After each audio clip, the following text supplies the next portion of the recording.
Unlike Doug, who spoke so eloquently and freely on a mic, I had to write everything down because I wanted, A, to make sure that I got, my dad's doing this, make sure that I'm getting everything that I want to say out there. My work was done within one room. Doug explored Cuba and spoke so beautifully about the outdoors. I spent a lot of hours inside one room in my house. And so, anyway, firstly, I want to thank my friend Amy Davis for inviting me to exhibit here tonight. Although I feel that it was fate that brought us together, I realized simply it was my good fortune. Amy and I met only 8 months ago. She quickly became my close friend and my confidant. She watched over me during this transformative year in the same way I would expect of a family member or an old friend. One snowy lunch date in January, Amy proposed the idea for me to create a collection of art pieces to display here tonight. At first consideration, it was an honor to be given this opportunity to freely transform these 3 empty walls in any way that I felt. Through the process of creating my 3 pieces, this opportunity became an incredible gift. I had already started on the piece that I would later title Life Happens. I had been housing this old screen in our garage that I was drawn to at a neighbor's garage sale years ago. I took it out before the snow had gotten too high to retrieve it. I stared at it for a while with not one possibility, but actually several. There was no plan, just many different directions in which it would evolve over its creation.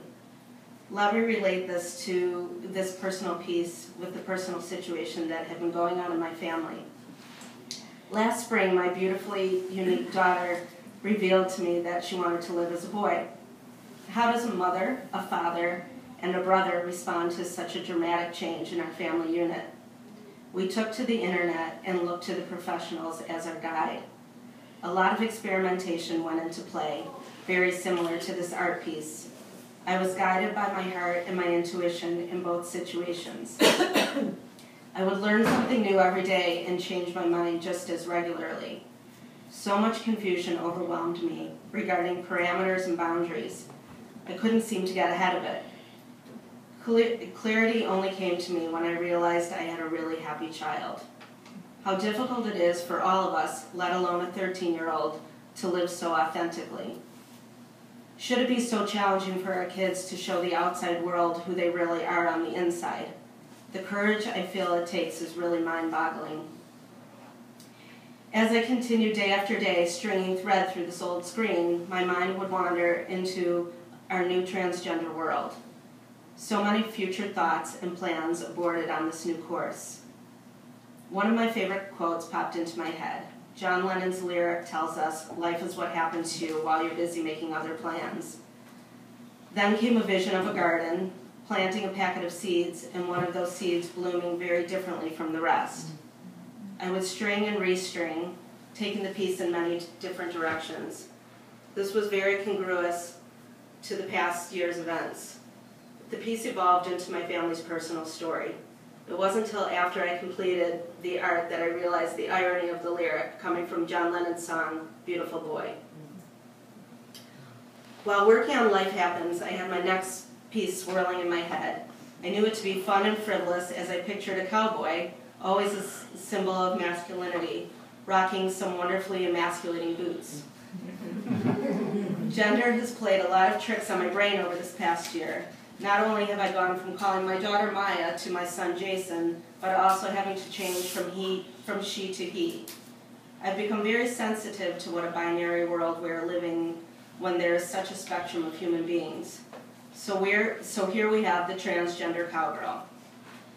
I've worked with the quote, "Be the change you wish to see in the world," in several past pieces. Never has it taken on such a personal role for me. The images in the past have been more serene, and I've let the words be more dominant. I wanted this piece to take action and demonstrate the change as so much is currently taking place in our lives. My third piece began as a means to bring warmth and sunshine into our home after countless freezing, dreary days and nights. began to layer and relayer the paper without an exact plan, making many mistakes and attempting to correct those mistakes. By now I'm really understanding the meaning of art imitating life. When the landscape was complete, I didn't feel satisfied as the canvas seemed to be calling out for more.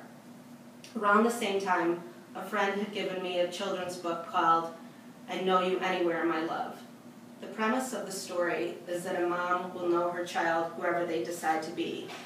In the child's dreams, they become all different animals, each one the mom recognizing as her own child. I've created a moose and a buffalo in the mountains where you may expect them. The outline of their figures is very precise, yet their insides are pieced together with many layers and colors. When you let go of what's expected, you free yourself to become who you are. My hope in this life for all of our children is to listen to their hearts and have the courage to be their true selves. I'm proud of both my children, for they have risen to their own personal challenges. Whoever they are or become, I will always recognize them as the beautiful human beings they are.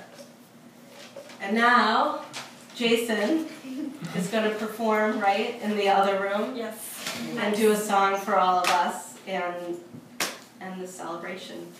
So thank you all.